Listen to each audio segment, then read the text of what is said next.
সেটার আলোকে মেইনটেইন হয়েছে। এমনকি ভারত 1954 সালে যখন প্রথম ওয়াকফ বিল পাস হয়, সেখানে মুসলমানদের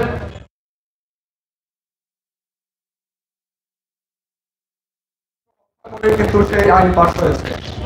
এরপর 1995 সালে যখন ওয়াকফ বিল সংশোধন হয়, সেখানে ওয়াকফ বোর্ডকে সর্বোচ্চ ক্ষমতা দেওয়া হয় ওয়াকফের সম্পত্তির ব্যাপারে।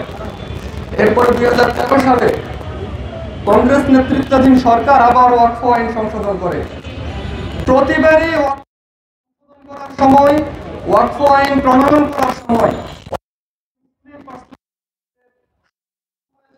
মুসলমানদের মতামত নেওয়া হয়েছে। কিন্তু 2023 সালে মুসলিম বিদ্বেষী বিজেপি যখন পার্লামেন্টে ওয়াকফ সংশোধনী বিল পেশ করে, তারা মুসলমানদের কোনো ধরনের কনসার্ন না নিয়ে সেই বিল পেশ করেছিল। মুসলমানদের তীব্র প্রতিবাদের মুখে তারা জয়েন্ট পার্লামেন্টারি কমিটি গঠন করতে বাধ্য হয়, যেখানে মুসলমানরা নিজেদের বক্তব্যগুলো উপস্থাপন করেন। 3.5 কোটি মুসলিম মেইল করেছেন এই আইনের ব্যাপারে তাদের মতামত জানিয়ে। ভারতের বিরোধী দলগুলো এই আইনের বিরুদ্ধে কথা বলেছে, কিন্তু আমরা দেখলাম গত 3 এপ্রিল মুসলিমদের সকল মতামতকে উপেক্ষা করে মুসলিম স্বার্থবিরোধী ওয়াকফ আইন ভারতের লোকসভায় পাস হয়ে গেছে। ওয়াকফ করেন তিনিই বলে দিবেন এই সম্পত্তি কিভাবে ব্যয় হবে, এই সম্পত্তি কোন কাজে লাগবে। ইতিহাসে আমরা দেখি ওয়াকফের সম্পত্তিগুলো ধর্মীয় বিভিন্ন স্থাপনার জন্য ব্যবহার করা হয়েছে। শিক্ষা প্রতিষ্ঠান তৈরি করা হতো এই ওয়াকফের সম্পত্তিগুলোতে, মেহমানখানা তৈরি করা হতো, এতিমখানা তৈরি করা হতো। এরকম করে মুসলমান জনসাধারণের কল্যাণে নানা ধরনের কাজে ওয়াকফের সম্পত্তিগুলো ব্যয় হতো, এবং সেই সম্পদের কন্ট্রোল মুসলমানদের হাতে ছিল, মুসলমানদের বোর্ডগুলোর হাতে ছিল। শুধু মুসলমানদের ক্ষেত্রে নয়, অন্যান্য ধর্মাবলম্বী তাদের ধর্মীয় সম্পদগুলো তারা দান করেন, কন্ট্রোল করেন। কিন্তু আইনে আমরা দেখি যে সেখানে বলা হয়েছে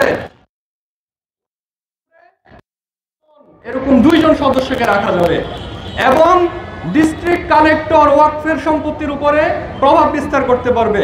ওয়াকফের সম্পত্তি কিভাবে কি কাজে লাগবে সে ব্যাপারে তারা প্রভাব বিস্তার করতে পারবে। ভারত আশঙ্কা করছেন এটার মাধ্যমে মূলত ভারতের মুসলমানদের জমি কেড়ে নেওয়ার বন্দোবস্ত করা হচ্ছে। এই ওয়াকফ আইন পাশ হওয়ার পরপরই আমরা দেখেছি উত্তরপ্রদেশের ফতেপুরে একজন মুসলমানদের 20 একর জমি উপরে বুলডোজার চালিয়ে দেওয়া হয়েছে।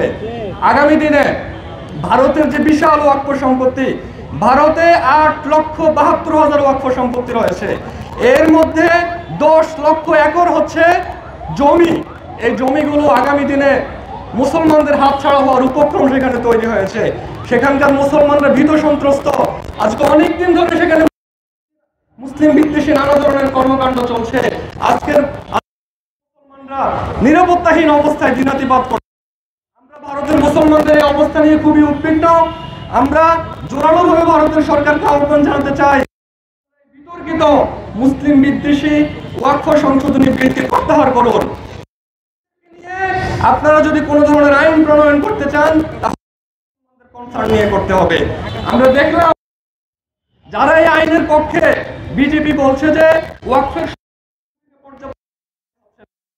যদি এখান থেকে রাজস্ব আয় বাড়বে। আমাদের প্রশ্ন হচ্ছে, ভারতে তো অন্যান্য ধর্মাবলম্বীদেরও তাদের দানকৃত সম্পত্তি রয়েছে, সেগুলোর মধ্যে কি সরকারের এভাবে কন্ট্রোল আছে? ভারতের যে সরকারি জমিগুলো, সবগুলো সরকারি জমি থেকে রাজস্ব আসছে। অন্যান্য ধর্মাবলম্বীদের ধর্মীয় স্থাপনাগুলোর উপরে সরকার কর্তৃত্ব প্রতিষ্ঠা করুক। আমাদের পয়েন্ট এটা পয়েন্ট হচ্ছে অনুসারী যারা, তাদের নিজস্ব সম্পত্তিগুলো, নিজস্ব ধর্মীয় স্বাতন্ত্র্যগুলো রক্ষা করার সুযোগ তাদেরকে দিতে হবে। বলছে